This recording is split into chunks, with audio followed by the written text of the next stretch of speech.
Okay, so before we start an introductory statistics class, there's a few topics we need to be familiar with and comfortable with, and so we're going to cover those briefly. So the first one we're going to look at is lines. So given a graphical depiction of a line on the Cartesian plane, where we've got an x-axis and a y-axis, and here's our line thrown up there, so what's the equation for this line? So the first thing we need to know, kind of just have in our kit bag, is the equation for a line. And in the point slope form, that is y equals m, the slope, times the x coordinate plus b, the y-intercept. So to figure out the line, the equation for the line right here, we just have to know what the y-intercept is and what the slope are. So b, the y-intercept, so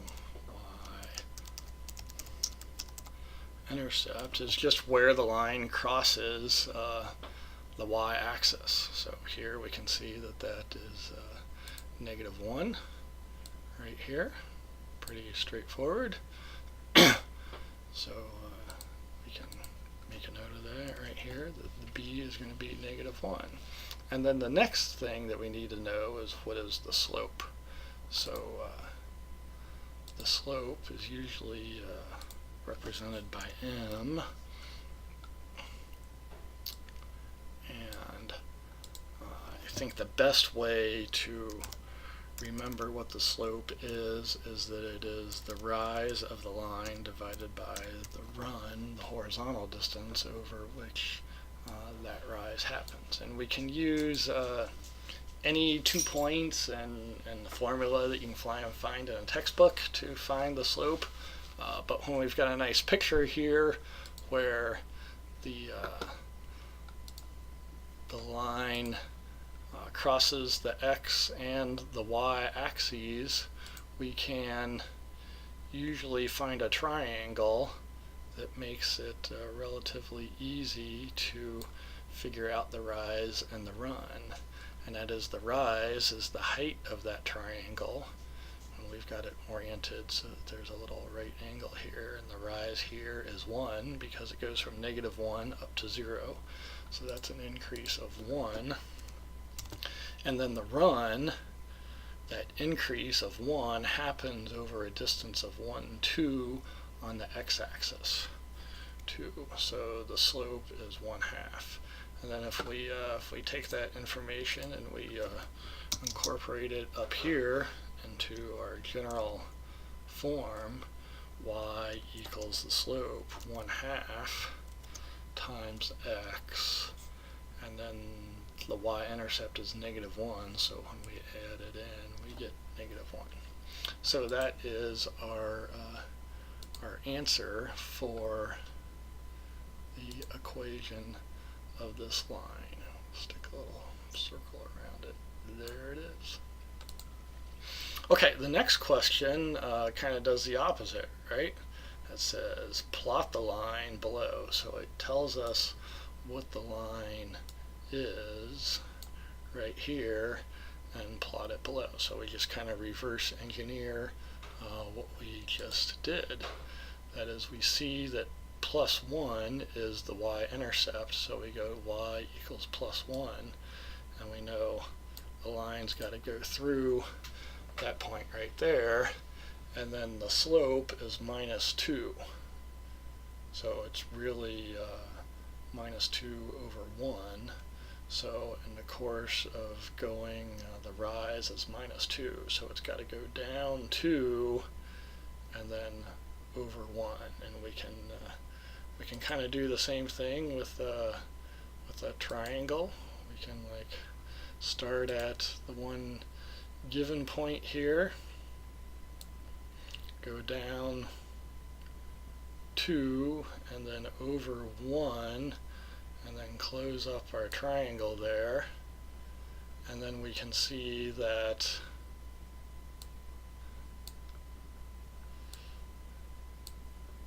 it kind of shows us where the line's going to go. And now we can go ahead and insert our nice straight line so that it goes through the point that is the y-intercept, and it has the slope of -2 as is given in our equation, and then we'll get this this little sketchy triangle there out of the way, and then adjust our line so it is a little bit more along where it needs to be. There we go. So other things, some basic computational skills that we need to have for statistics is to compute factorial. So 5 factorial, that's the way we pronounce the 5 exclamation mark. We'll use that when we're counting the number of ways to do things, and 5 factorial just means we take 5 and we multiply it times all the integers including 5 and less than 5 down to 1.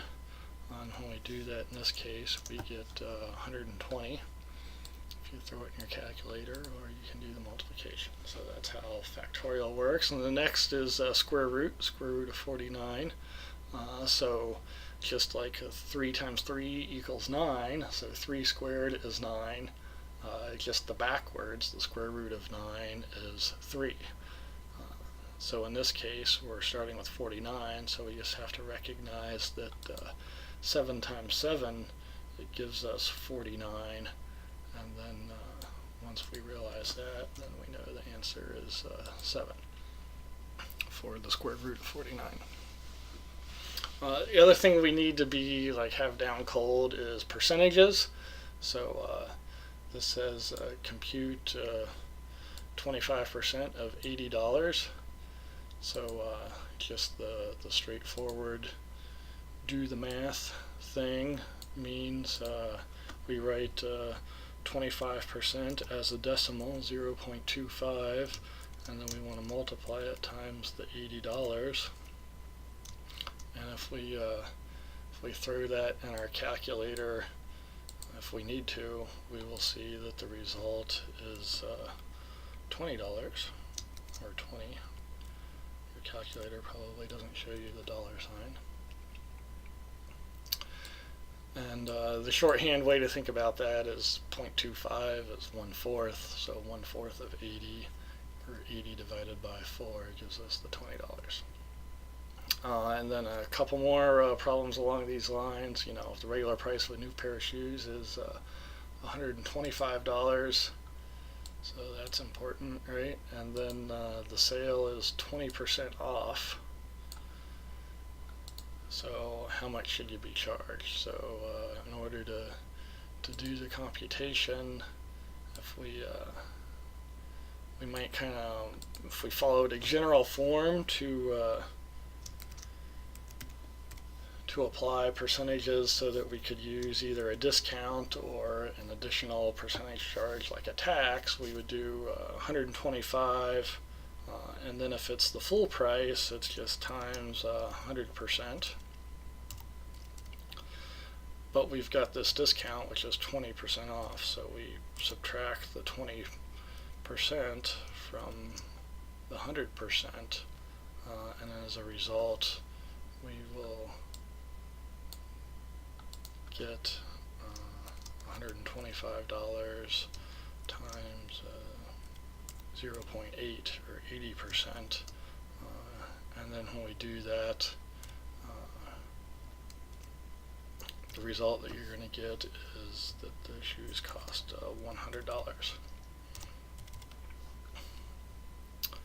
before tax, right? Because there's a sale. The sale is always going to come at the before tax price, and then if there's the sales tax, we add that into it. Then after the discount is taken, we can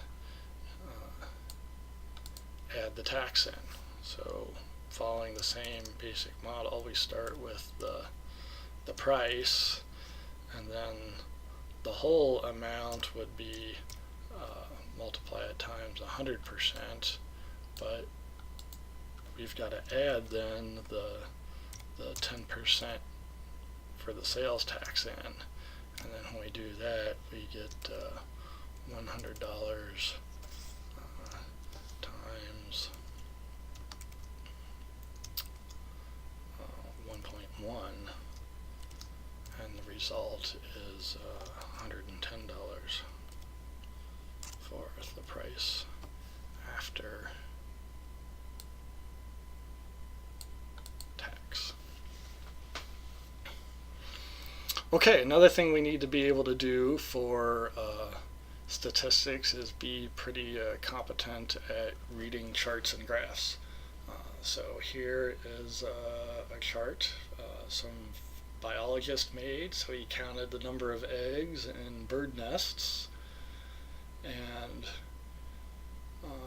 some of the nests had like the same number of eggs. So down here at the bottom on the horizontal axis, you can see the number of eggs in the nest.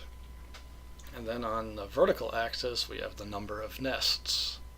So eggs in the nest and number of nests, two different things, right? And so the question says, using the chart, how many nests had 8 eggs? So number of eggs in the nest, we find the 8 because there were 8 eggs in the nest. How many nests had 8 eggs? The number of eggs is 8, and we look see how big this bar is, and it's about right here where this faint line goes over to 25. We see it's a little bit more than 25, right? So how much more? Well, the next line is 30, so that's like a small little bit, and we can see the bar next to it's a little bit more, and so maybe so it's probably just 1 more than 25, right? So we're going to say that it is 26 nests had 8 eggs.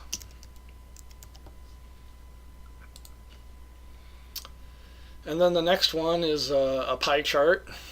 So we got the pie chart, it's got percentages on it.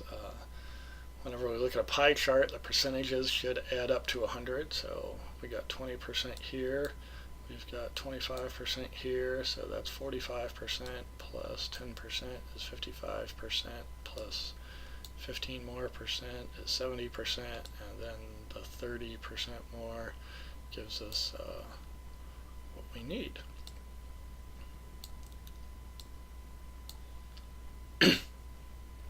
Okay, so back to what does the question really want? The pie chart below gives us the composition of waste by weight for a household with 120 pounds of waste. How many pounds can come from metal? So the metal tells us down here it's 20%, but that's 20% of the 120 pounds total. So to figure that out, it's another basic percentage calculation, right? We've got 120 pounds times the 20%, and when we do that, first it looks like you might really need your calculator, right? But 20% is 1/5, and so we take the 120 and we divide it by 5, or we multiply it times 0.2, and the result that we get is 24, and we should write pounds because that's the units that we were given. So